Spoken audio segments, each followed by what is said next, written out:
तलाठी भरती 2023 related authentic updates पाहण्यासाठी मित्रांनो आत्ताच आपल्या चॅनलला सबस्क्राईब करून घ्या। तर बघा मित्रांनो, आजच्या व्हिडिओमध्ये आपण पाहणार आहोत तलाठी पदभरतीचा जो कट ऑफ आहे मित्रांनो पुणे जिल्ह्याचा, तर तो कितीपर्यंत जाऊ शकतो। तलाठी भरतीचा पुणे जिल्ह्याचा जो कट ऑफ आहे मित्रांनो, म्हणजेच मेरिट आहे मित्रांनो, ते जास्त लागेल की कमी लागेल याच्याविषयी मित्रांनो आजच्या व्हिडिओमध्ये तुमच्यासोबत एकदम ऑथेंटिक इन्फॉर्मेशन शेअर केली जाणार आहे। त्यामुळे मित्रांनो, तुम्ही जर चॅनलवरती नवीन असाल तर मित्रांनो व्हिडिओला लाईक करायला विसरू नका आणि मित्रांनो चॅनलला सबस्क्राईब करायला विसरू नका।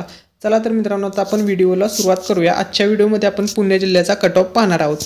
ठीक आहे, तर हा आहे मित्रांनो तलाठी भरती 2023 पुणे जिल्ह्याचे जे विद्यार्थ्यांना नॉर्मलायझेशन झाल्यानंतर मार्क्स मिळाले आहेत। तर हा रँक वाईज कट ऑफ आहे। याच्यामध्ये रँक वाईज मित्रांनो सर्व विद्यार्थ्यांचे मार्क दिलेले आहेत, म्हणजे याच्यामध्ये तुम्हाला समजेल पुणे जिल्ह्याचा टॉपर कोण आहे, त्यानंतर सर्वात जास्त मार्क कोणत्या कोणत्या विद्यार्थ्यांना आहे, या ठिकाणी संपूर्ण माहिती देण्यात आलेली आहे। तर बघा या ठिकाणी मित्रांनो, पुणे जिल्ह्याचा जो टॉपर आहे तो बघा या ठिकाणी प्रदीप दिलीपराव गिटे असं नाव आहे त्या विद्यार्थ्याचं।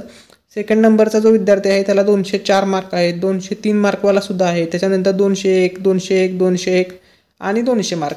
तर या ठिकाणी बघा 200+ गुण घेणारे तुम्हाला भरपूर विद्यार्थी या ठिकाणी दिसत आहेत पुणे जिल्ह्यामध्ये। तर आपण काउंट करूया जवळपास बघा मित्रांनो याच्यामध्ये, ठीक आहे, 1 2 3 4 5 6 7। तर ठीक आहे मित्रांनो, बघा 200+ गुण घेणारे जवळपास मित्रांनो 7 विद्यार्थी आहेत। ठीक आहे, म्हणजे मित्रांनो तुम्हाला याच्यावरून समजते की मित्रांनो त्याच्यानंतर बघा खाली बघा मित्रांनो 196, 97, 98 या रेंजमध्ये सुद्धा मित्रांनो तुम्हाला भरपूर विद्यार्थी दिसत आहेत। तर आपण आता ओव्हरऑल तुमचा कट ऑफ कितीपर्यंत जाऊ शकतो तो एक एक्सपेक्टेड अंदाज मित्रांनो आजच्या व्हिडिओमध्ये तुमच्यासोबत शेअर करणार आहे। तर 200 मार्क घेणारे बघा किती भरपूर विद्यार्थी या ठिकाणी आहेत।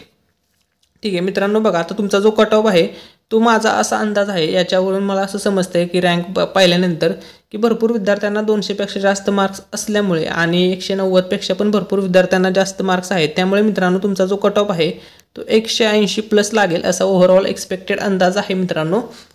कारण की मित्रांनो महत्त्वाचा मुद्दा असा आहे की मार्क भरपूर विद्यार्थ्यांचे नॉर्मलायझेशनमध्ये प्लस झाल्यामुळे मित्रांनो पुणे जिल्ह्याचा जो कट ऑफ आहे तो हाय लागू शकतो। माहिती आवडली असेल तर व्हिडिओला लाईक करा, चॅनलला सबस्क्राईब करा। थँक्यू सो मच, धन्यवाद।